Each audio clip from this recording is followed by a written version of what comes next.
The UFC really doesn't know how to deal with these fighters, and they just keep styling up these rematches and try to ramp it up.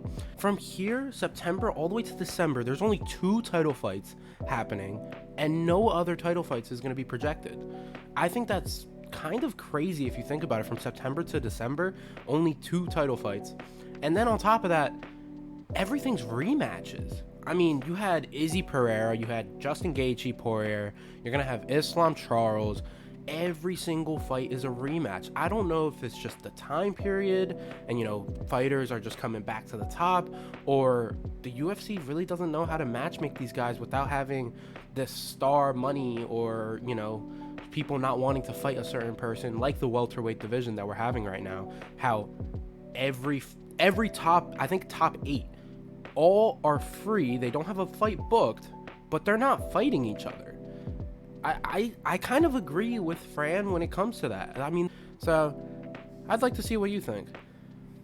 For me, I think it's a lack of creativity on the UFC's end.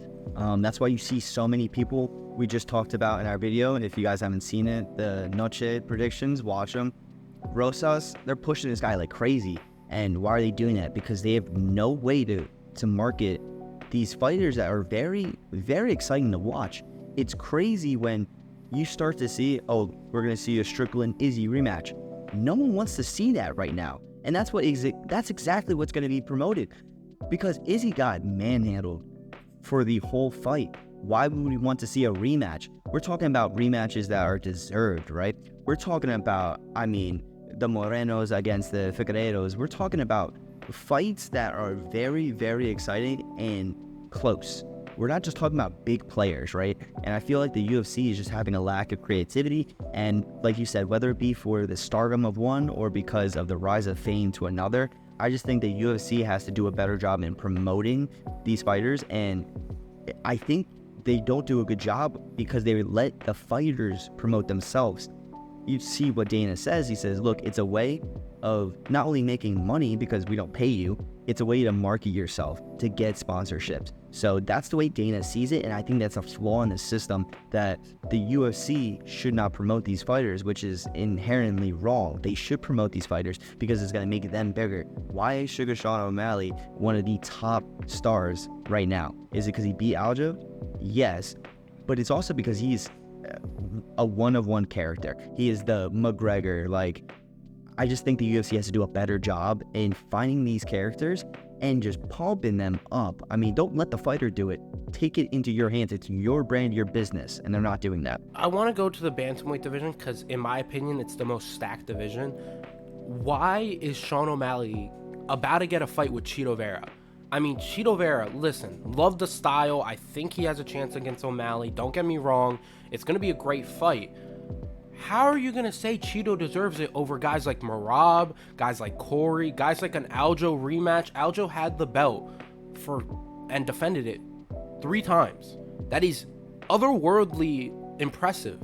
And you're giving it to Chito Vera, who lost to Corey Sandhagen and beat Pedro Munoz, and that's it. That's all he has against as a title run. How are you giving him that fight? Because Sean O'Malley is basically promoting the fight himself. The UFC is having a severe issue of how to build these fighters properly. Because you saw when they built Sage Northcutt the way they wanted to, they threw him to the wolves because they wanted him as a star now. And you're seeing guys like Bo Nickel are taking these easy fights and, these fights that you should win and slowly start bringing them up. That's what they did to Sugar Show. But that's not going to be exciting. Listen, Bo Nickel is a talented motherfucker.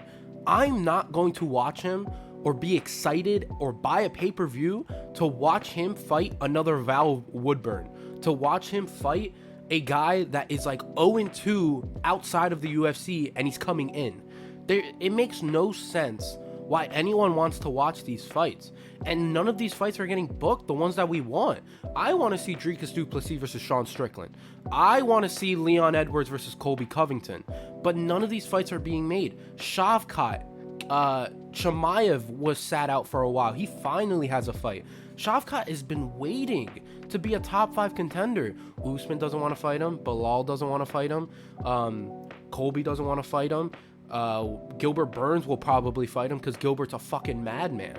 The UFC relies on people like Gilbert Burns trying to take these hard fights, but no one wants to do that. And I think that's the big issue with the UFC and why it's kind of boring right now. No one wants to watch these up-and-coming fighters go against nobodies. And no one is fighting in the top fives against each other. The only people and the only division that is actually doing it, the 125 division with Kai Kara-France and Manel Kape, you have those guys, those dogs. Dana White trying to get rid of that division was horrible. I don't know what the thought process was. And the 145 division, because Volk and Max are fighting anyone they want. But they're winning. They just keep winning. And the only title fight that is projected to happen right now that is confirmed or is talked about is Volk Ilia Topuria. That's it. Leon, I love Leon's style. I love the way he fights. I love how Colby fights. But that fight's never going to get made. And I think that's the big issue. A lot of these fighters don't want to fight. Yeah, I think it's perfectly said. And I think what started it, which is so weird to say too, I think it's Conor McGregor. The run of the infinite stardom. I get the title. I'm not really going to defend it, but I'm still the champion. And then you start seeing where fighters, they're taking the sponsorships and they're kind of like doing their own thing because the UFC is pushing that. They say, hey, do your own thing. This is how we get you started. And it's shooting them in the foot. And the UFC has to do a better job, because if not, we're going to see the same thing. We're going to see the one fight title reigns. Like, we're going to see those while we're taking Usman, we're taking all those fighters that have helped, all those fighters that have held that title. We're slowly seeing none of them stay because of this new phenomenon that we're seeing. Like, we take advantage of that. We take advantage of Usman and how much he's fallen. Even Izzy, yeah, he lost. He has been one of the most active fighters in the last 5 years. Like, we're taking advantage of it, of certain fighters, but yet these other fighters, we're getting nothing because, oh, I don't want to fight.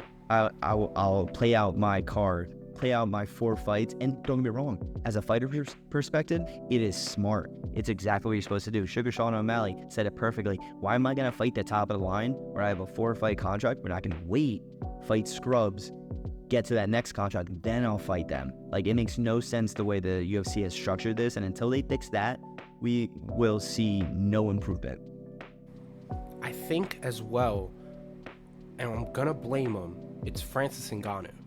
You see Francis, hear me out, you give me that face, hear me out.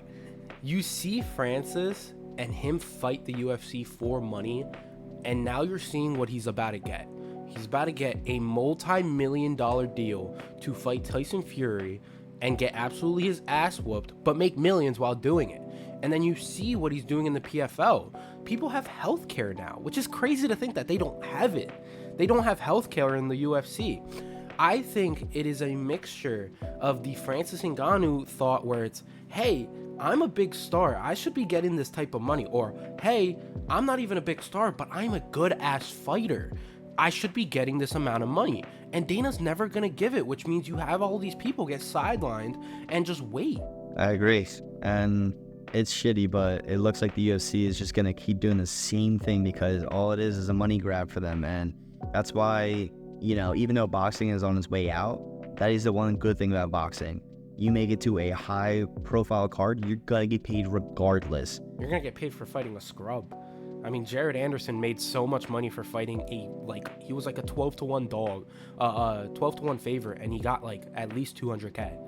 Yeah, I mean, we're not going to get into the whole boxing because boxing's rigged and the whole money, we'll be here for an hour, but... We'll be here for an hour. If you guys ever want to hear a podcast, that'd be wonderful. I'd love to do a podcast about it. Yeah, I mean, look, man, we'll even take sides. I'll have him do UFC, I'll do boxing. I'm gonna lose, but I'll still do it. But we need to see it in the comments. So just like, subscribe, make sure you stay tuned because these are coming weekly and we're trying to make a change. And the way we do that is with you guys. So drop a comment, let us know what you want to see, and we'll be sure to get it to you guys.